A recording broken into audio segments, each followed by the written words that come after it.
Good evening, you guys. Thank you so much for being here. This is a really beautiful crowd. I can tell the energy is really amazing, and I'm excited to be up here. I just recently celebrated 1 year of doing comedy. And I learned over this last year that the quickest way to warm up an audience whenever you get on stage is to just wear your tits out. What some people call tits and ass, I'm calling prop comedy. I'll be up here for about 10 minutes tonight, and not because I don't have any more material, it's just I can only suck it in for so long. I'll be honest with you guys, I almost pulled out of this show because 3.5 weeks ago I was in a high-speed car wreck, and I suffered a head injury, and I just thought it was going to be a little bit too much. I know they say you should just let Jesus take the wheel, but like, who knew he was such a shitty driver?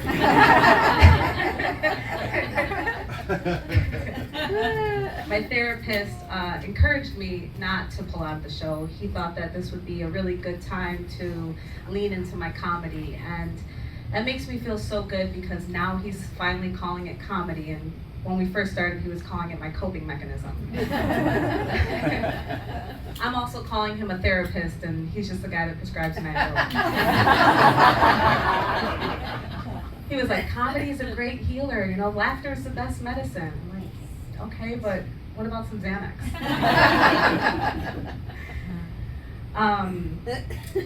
Before I crashed, I was on a fitness journey, and I knew it was time to try to start losing weight because my socks were getting tight. And guys were leaving my house with my hoodies on.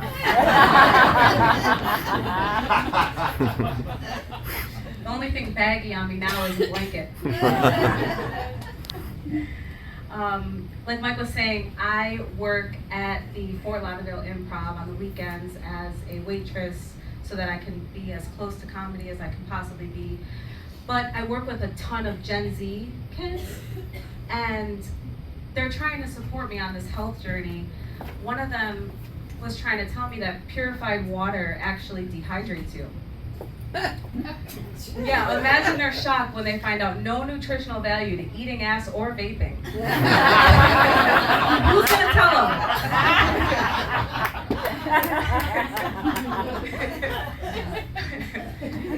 Then they tried to teach me about intermittent fasting.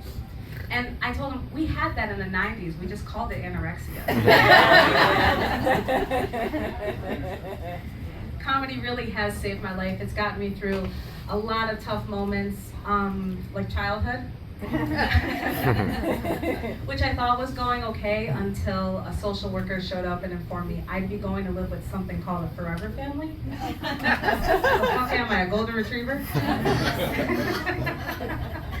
But foster care wasn't so bad because I ended up with super kind, super nice foster parents. And by super kind and super nice, I mean they were super white. Before I went into foster care, I thought gentle parenting was just like being hit with an open hand. After I went into foster care, I learned that gentle parenting is just being aggressively counted at. Whenever I do something wrong, she just screamed numbers at me. 1, 2, 2.5. She'd say things like, well, you just wait until your father hears about this one. And I'd say things like, what's a father? Oh my God. My foster parents are white, but I'm actually a quarter black.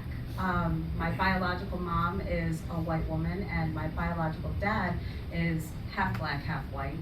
And if you guys are wondering what it's like growing up with a half black dad, so am I. That half ran off. He took his white half with him. Yeah, I know they say black people run late, but 30 fucking years? But being a quarter black does come with some unbelievably huge perks, and I'm not just talking about my ass. Being a quarter black means I only have to contour a quarter of my nose. I'm only late like a quarter of the time. And only a quarter of my job applications get straight into the trash.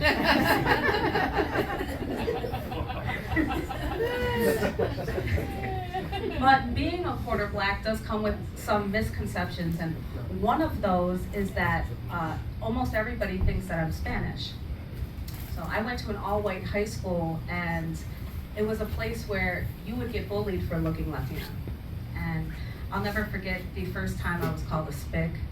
I turned around so fast, I said, thank you. Gracias.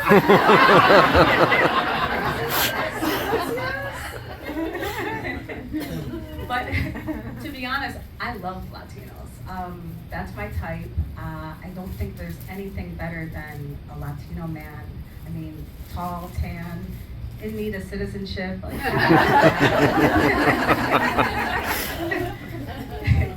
the only problem with dating Latino men from Miami is if you don't hear back from them, you don't know if you're being ghosted or did ICE catch up with them. I don't know. I was talking to this one guy and I really, really liked him, and he stopped responding to my text messages for almost a month, and I was being ghosted. I know that because he showed up randomly one day, knocked on my door. I went to the door. I said, what the hell are you doing here? He said, oye, mami, ¿qué pasó? He wanted to order pizza, ketchup, and talk it out. And I don't know what he was expecting me to say after ghosting me for almost a month, but I looked right at him and I said, pepperoni mushroom, okay with you?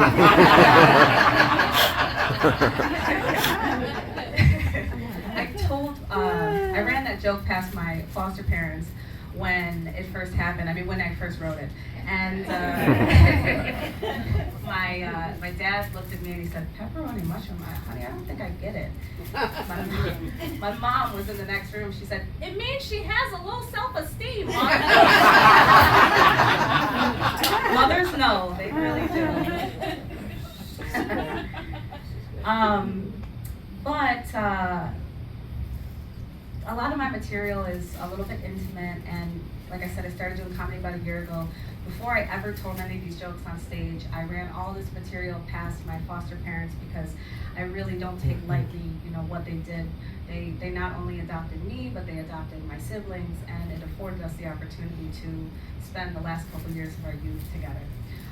So the last thing I would ever do is get on stage and make fun of them or anything like that. So I got their approval on all these jokes, especially my dad. I said, Dad, all these jokes about not having a father around, those are about my bio dad.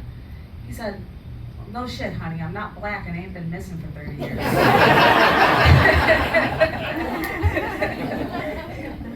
In honor of my dad, he's a big Trump guy.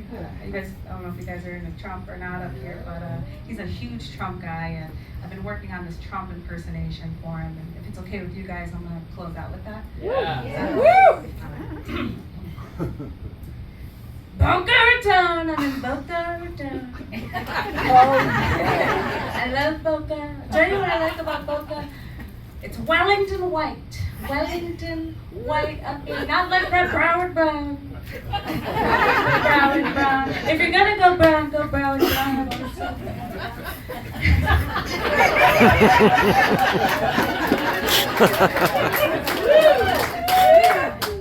I don't go to Miami. Too many Latinos. They're going back.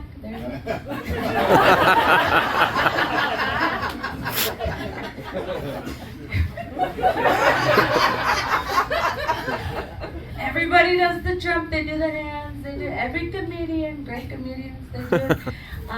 But I'll tell you something about my Trump impersonation. You're never gonna hear Trump impersonation with tits this great.